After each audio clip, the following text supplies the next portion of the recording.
Student, आप सभी का study with Himachali master YouTube channel में स्वागत है, जिसमें आपकी पटवारी क्लास लगाई जाती है। हिंदी, जीके, इंग्लिश और भी बहुत सी क्लासें आपकी शुरू होने वाली है बहुत जल्दी। स्टूडेंट, ये आपकी हिंदी की फर्स्ट क्लास है, तो चलिए शुरू करते हैं। हिंदी भाषा की लिपि कौन सी है? ऑप्शन ए ग्रीक भाषा, option B Devanagari, option C Roman. तो जल्दी से कमेंट करिए। तो इसका सही आंसर होगा देवनागरिक। दूसरा क्वेश्चन है, हिंदी भाषा में बोलियों की संख्या कितनी है? तो ध्यान रहे स्टूडेंट, इसमें कहा गया हिंदी भाषा में बोलियों की संख्या कितनी है। बोलियों की संख्या बोल रहे हैं, भाषा की संख्या नहीं बोल रहे। तो इसका आंसर क्या होगा? जल्दी कमेंट करिए। ऑप्शन ए 15, ऑप्शन बी 25 या ऑप्शन सी 18। तो इसका सही आंसर होगा ऑप्शन सी 18। हिंदी भाषा में बोलियों की संख्या 18 है। क्वेश्चन नंबर 3, हिंदी भाषा में उपभाषाओं की कितनी संख्या है? हिंदी भाषा में उपभाषाओं की संख्या कितनी है? ऑप्शन ए 8, ऑप्शन बी 7 या ऑप्शन सी 5। तो जल्दी से कमेंट करिए स्टूडेंट। इसका सही आंसर होगा ऑप्शन सी 5। हिंदी भाषा में उपभाषाओं की संख्या 5 है। क्वेश्चन नंबर 4, हिंदी भाषा के वर्तमान स्वरूप को विकसित और संस्कारित करने में महत्वपूर्ण योगदान किसने दिया? तो option A Agyeya, option B Mahavir Prasad Trivedi या ऑप्शन सी हाजिरी प्रसाद त्रिवेदी। तो जल्दी से कमेंट करिए स्टूडेंट। आप वीडियो को पॉज करके भी अपना आंसर कर सकते हैं। तो इसका सही आंसर रहेगा ऑप्शन बी महावीर प्रसाद त्रिवेदी। हिंदी भाषा के वर्तमान स्वरूप को विकसित और संस्कारित करने में महत्वपूर्ण योगदान दिया है महावीर प्रसाद त्रिवेदी ने। तो क्वेश्चन नंबर 5 है हमारा, भाषा शब्द की उत्पत्ति किस धातु से हुई? ऑप्शन ए भाष्य, ऑप्शन बी भाष्य या ऑप्शन सी भाष्य। तो कमेंट करके ज़रूर बताएं। इसका सही आंसर होगा ऑप्शन बी भाष्य। जिसमें डंडा होगा ये नीचे, उसका अपने ध्यान रखना। देवनागरिक लिपि का विकास किस लिपि में हुआ? क्वेश्चन नंबर 6, देवनागरिक लिपि का विकास किस लिपि में हुआ? तो ऑप्शन ए ब्रह्म लिपि, ऑप्शन बी सिंधु या ऑप्शन सी अवभ्रश। तो इसका सही आंसर होगा ब्रह्म लिपि, ऑप्शन ए। हिंदी दिवस किस तिथि को मनाया जाता है भारत में? क्वेश्चन नंबर 7 है स्टूडेंट आपका, हिंदी दिवस किस तिथि को भारत में मनाया जाता है? अभी मैं भारत की बात कर रहा हूँ। तो ऑप्शन ए 14 सितंबर, ऑप्शन बी 14 जून या ऑप्शन सी 14 दिसंबर। तो इसका सही आंसर होगा 14 सितंबर। स्टूडेंट, क्वेश्चन नंबर 8 है आपका, हिंदी को भारत की राजभाषा के रूप में कब स्वीकार किया गया? ऑप्शन ए 14 अगस्त 1950, ऑप्शन बी 14 सितंबर 1949। तो आप वीडियो को पॉज करके अपना आंसर दे सकते हैं। इसका सही आंसर होगा 14 सितंबर 1949। क्वेश्चन नंबर 9, संघ की भाषा हिंदी और लिपि देवनागरिक होगी, यह संविधान के किस अनुच्छेद में कहा गया है? क्वेश्चन नंबर 9, संघ की भाषा हिंदी और लिपि देवनागरिक होगी, यह संविधान के किस अनुच्छेद में कहा गया है स्टूडेंट? ऑप्शन ए 372 अनुच्छेद में, ऑप्शन बी 343 अनुच्छेद में या ऑप्शन सी 350 अनुच्छेद में।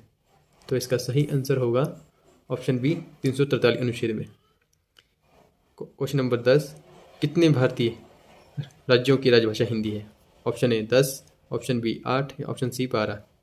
तो इसका सही आंसर होगा option A 10। Student, question number 11 है आपका, भारत में हिंदी भाषी राज्यों की संख्या कितनी है? ऑप्शन ए 15, ऑप्शन बी 10 या ऑप्शन सी 12। तो कमेंट ज़रूर करें। इसका सही आंसर होगा ऑप्शन ए 15। संविधान के किस भाग में हिंदी को भारत की राजभाषा कहा गया है? क्वेश्चन नंबर 12, संविधान के किस भाग में हिंदी को भारत की राजभाषा कहा गया है? ऑप्शन ए भाग 15, ऑप्शन बी भाग 17, ऑप्शन सी भाग 5। तो इसका सही आंसर होगा ऑप्शन बी भाग 17। क्वेश्चन नंबर 13, वर्तमान में लगभग कितने लोग हिंदी भाषा का प्रयोग कर रहे हैं? Option A 70 crore, option B 60 crore, option C या 80 करोड़। तो इसका सही आंसर होगा ऑप्शन ए 70 करोड़। तो स्टूडेंट, आपका अगला क्वेश्चन है क्वेश्चन नंबर 14, भारत में सबसे अधिक बोली जाने वाली भाषा कौन सी है? Option A Sanskrit, option B Hindi या ऑप्शन सी नेपाली। तो कमेंट ज़रूर करें। Option B Hindi. इसका सही आंसर होगा ऑप्शन बी हिंदी। भारत में सबसे ज़्यादा अधिक बोली जाने वाली भाषा है हिंदी। क्वेश्चन नंबर 15, विश्व हिंदी दिवस कब मनाया जाता है? स्टूडेंट ध्यान रहे, मैं अब विश्व की बात कर रहा हूँ। क्वेश्चन नंबर 15, विश्व हिंदी दिवस कब मनाया जाता है? 10 जनवरी, ऑप्शन बी 5 जनवरी, ऑप्शन सी 14 सितंबर। तो ये है आपका ऑप्शन ए 10 जनवरी। तो स्टूडेंट 10 जनवरी को आपका विश्व हिंदी दिवस मनाया जाता है और 14 सितंबर को आपका भारत में हिंदी दिवस मनाया जाता है। तो नेक्स्ट क्वेश्चन है आपका क्वेश्चन नंबर 16, भाषा का निर्माण किसके संयोग से होता है? भाषा का निर्माण किसके संयोग से होता है? ऑप्शन ए शब्द, ऑप्शन बी ध्वनि चिन्ह, ऑप्शन सी विचार। तो अपना आंसर जरूर करें। इसका सही आंसर होगा ऑप्शन बी ध्वनि चिन्ह। क्वेश्चन नंबर 17, भाषा की मूलभूत इकाई कौन सी है? भाषा की मूलभूत इकाई कौन सी है? ऑप्शन ए शब्द, ऑप्शन बी विचार, या ऑप्शन सी ध्वनि चिन्ह। तो इसका सही आंसर होगा ध्वनि चिन्ह। यह हो गया आपके 17 क्वेश्चन स्टूडेंट। अब चलते हैं नेक्स्ट स्लाइड में। क्वेश्चन है आपका स्टूडेंट क्वेश्चन नंबर 18, नेपाली भाषा किस लिपि में लिखी जाती है? ऑप्शन ए पहाड़ी, ऑप्शन बी देवनागरिक, या ऑप्शन सी खरोष्टी। इसका सही आंसर होगा ऑप्शन बी देवनागरिक। नेपाली भाषा भी आपकी देवनागरिक लिपि में लिखी जाती है। क्वेश्चन नंबर 19, आज संसार माध्यमों में हिंदी के किस रूप का प्रयोग किया जाता है? ऑप्शन ए टकसाली, ऑप्शन बी मानक, ऑप्शन सी पश्चिमी। तो इसका सही आंसर होगा ऑप्शन बी मानक। क्वेश्चन नंबर 20, हिंदी भाषा के कितने अंग हैं? क्वेश्चन नंबर 20 आपका स्टूडेंट, हिंदी भाषा के कितने अंग हैं? ऑप्शन ए 2, ऑप्शन बी 5, या ऑप्शन सी 3। तो इसका सही आंसर होगा ऑप्शन सी, मेन अंग होते हैं 3। तो नेक्स्ट क्वेश्चन है आपका क्वेश्चन नंबर 21, भाषा की सबसे छोटी इकाई क्या है? भाषा की सबसे छोटी इकाई है ऑप्शन ए वर्ण, ऑप्शन बी संज्ञा, ऑप्शन सी क्रिया। तो अपना आंसर जरूर कमेंट करें स्टूडेंट। इसका सही आंसर होगा ऑप्शन ए वर्ण। क्वेश्चन नंबर 22, वर्णों की कुल संख्या कितनी है?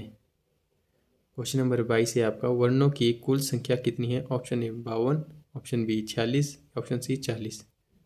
तो इसका सही आंसर होगा ऑप्शन ए 52। क्वेश्चन नंबर 23, वर्णों में स्वरों की संख्या कितनी है?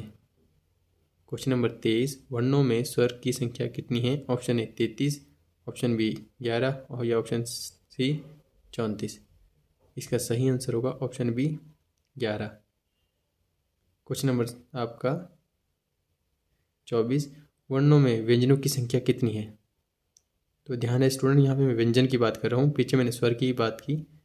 क्वेश्चन नंबर 24, वर्णों में व्यंजन की संख्या कितनी है? ऑप्शन ए 46, ऑप्शन बी 33, या ऑप्शन सी 40। तो इसका सही आंसर होगा ऑप्शन बी 33। 33 आपके व्यंजन होते हैं और 11 आपके स्वर होते हैं। तो नेक्स्ट क्वेश्चन है आपका क्वेश्चन नंबर 25, हिंदी वर्णमाला में संयुक्त व्यंजनों की संख्या कितनी है? हिंदी वर्णमाला में संयुक्त व्यंजनों की संख्या कितनी है? ऑप्शन ए 4, ऑप्शन बी 5, या ऑप्शन सी 3। तो इसका सही आंसर होगा ऑप्शन ए 4। क्वेश्चन नंबर 26, श, त्र, ज्ञ, श्र कहे जाते हैं संयुक्त व्यंजन? ऑप्शन बी व्यंजन, या ऑप्शन सी स्वर। तो इसका सही आंसर होगा संयुक्त व्यंजन। लास्ट क्वेश्चन है आपका क्वेश्चन नंबर 27, ड़, ड कहे जाते हैं? ऑप्शन ए द्विगुण व्यंजन, ऑप्शन बी दीर्घ व्यंजन, ऑप्शन सी व्यंजन। तो लास्ट क्वेश्चन का आंसर फटाफट से करें स्टूडेंट। इसका सही आंसर होगा ऑप्शन ए द्विगुण व्यंजन। तो ये थी आपकी हिंदी की क्लास जिसमें हमने 27 क्वेश्चन किए। हम सिर्फ आपको वही क्वेश्चन करवाएंगे जो एग्ज़ाम पॉइंट ऑफ व्यू से इम्पोर्टेंट है, क्योंकि पटवारी में आपके सिर्फ पॉइंट टू पॉइंट क्वेश्चन पूछे जाते हैं, बाकी ऐसे कोई क्वेश्चन नहीं पूछे जाते हैं जिसमें आपको डीपली पढ़ना पड़ेगा। तो थैंक यू स्टूडेंट।